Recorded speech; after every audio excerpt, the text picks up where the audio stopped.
Hello, my name is Todd Lewis and I'm from Mainline Dyno Australia. I'm presently sitting here in GCG Turbo headquarters in Japan, who are the sole Japanese distributors of our Mainline Dyno products here in Japan. To give you a brief introduction about Mainline, our company is now 32 years old. We started in 1992 in Australia, and we've been involved in the automotive equipment industry ever since then. We've been heavily into chassis dynamometers since about the year 2000, where we branched out, started doing four-wheel drive roller dynos, and we maintained doing that up till about 2013, 2014, where we branched out, where we introduced hub dynos. When we first did hub dynos, we were only going to do large, very high capacity units doing 4,000 horsepower, but we quickly got asked for a smaller unit to do levels of say 2,000 horsepower. So we introduced a smaller unit, which was say a 2,000 horsepower version, and we stuck with that for about 5 years, and then in 2018 we introduced what's called our Pro Hub Portable Dyno. So we still make roller dynos and we still make hub dynos, but these days our hub dynos make up about 90% of our turnover. Roller dynos still have a market for, or are used for certain markets. The ones that we make particularly are good for up to about 1,000 to say 1,200 horsepower. They're speed limited to 240 kilometers per hour, so there is a few limitations with roller dynos. To get the most out of them, from a consistency point of view, you've got to have good hard tyres and use the same sorts of wheels and tyres possibly if you're doing the same sorts of vehicles.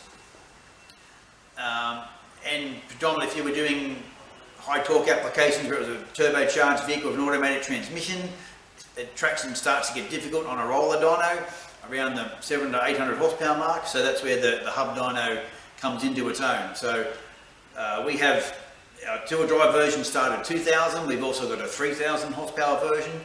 In some markets we do sell a 6,000 horsepower two-wheel drive version.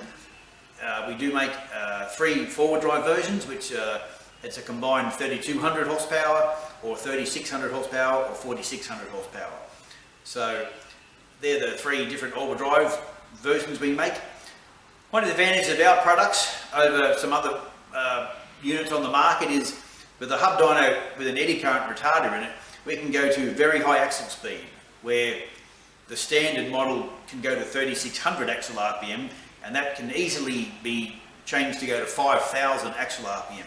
So the 5,000 RPM, for example, would be what land speed record holder people would be using if they needed to do that sort of speed.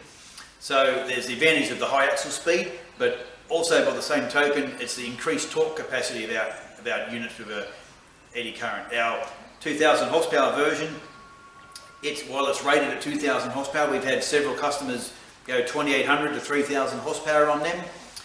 In a torque rating number, that's around 9,000 to 10,000 newton meters at the axle is what that's capable of for a 2,000 version. The 3,000 version, we've had customers go 3,700, 3,800 horsepower on them.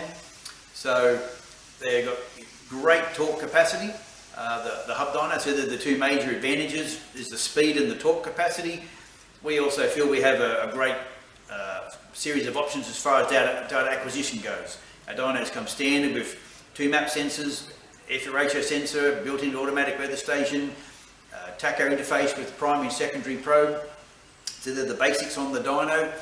To get guys going, we have a optional huge vehicle cooling fan behind me here, which about 80% of customers buy. It's got a 7.5 kilowatt or 10 horsepower motor inside, so it's a very powerful fan. So that is an option in our system, and the fan can be optioned to be switched on through the dyno software, so you don't have to get out of the car and manually turn the fan on and off. So things are very practical in our system.